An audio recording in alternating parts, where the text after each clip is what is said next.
प्राचीन काल में बलि नामक महान दैत्यराज का एक पराक्रमी पुत्र था, बाणासुर।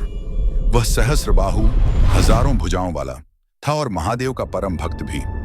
बाणासुर तप करके भगवान शिव को प्रसन्न किया।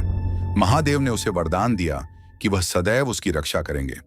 बाणासुर ने शिव भक्ति में डूबकर उनकी आराधना की और अपने नगर शोणितपुर में भगवान शिव की आराधना के लिए प्रतिदिन नृत्य और संगीत का आयोजन करता। स्वयं भगवान शिव और माता पार्वती वहां उपस्थित होकर आनंद लिया करते। लेकिन समय बीतने के साथ बाणासुर अहंकारी हो गया।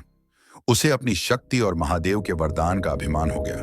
वह कहने लगा, मेरे हजारों हाथ हैं पर कोई युद्ध करने वाला नहीं, कोई वीर मेरे सामने खड़ा ही नहीं होता। उसके इस अभिमान को दूर करने के लिए स्वयं भगवान शिव ने ही उसकी कामना पूर्ण करने की ठानी। इसी बीच उसकी पुत्री उषा को स्वप्न में श्री कृष्ण के पुत्र अनिरुद्ध का दर्शन हुआ। उषा और अनिरुद्ध का प्रणय हुआ और एक दिन अनिरुद्ध गुप्त रूप से शोणितपुर आ पहुंचे। जब बाणासुर को यह ज्ञात हुआ तो वह क्रोधित हो उठा और अनिरुद्ध को बांध लिया। यह समाचार द्वारका पहुंचा तो श्री कृष्ण, बलराम और यदुवंशी सेना लेकर शोणितपुर पहुंचे। वहां एक भयंकर युद्ध छिड़ गया।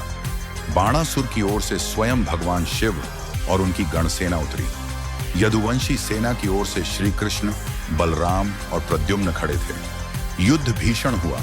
कृष्ण और शिव आमने सामने आए। यह देव दैत्य संघर्ष अत्यंत विचित्र था, क्योंकि दोनों ही परम दिव्य शक्तियों के अवतार थे। अंततः जब युद्ध बढ़ा तो भगवान शंकर ने देखा कि कृष्ण अनिरुद्ध की रक्षा और धर्म की स्थापना के लिए आए हैं। महादेव ने युद्ध रोक दिया और बाणासुर को समझाया। भगवान कृष्ण ने भी उसे जीवन दान दिया, पर उसकी सभी भुजाएं काट डाली, केवल 4 भुजाएं छोड़ दी। उसके बाद बाणासुर का अभिमान चूर हो गया और वह पुनः भगवान शिव की शरण में आ गया। अनिरुद्ध और उषा का विवाह भी विधिपूर्वक संपन्न हुआ। इस कथा का संदेश यह है कि भक्ति और शक्ति के साथ विनम्रता भी आवश्यक है। अहंकार सबसे बड़ा शत्रु है, चाहे वह किसी को भी क्यों न हो।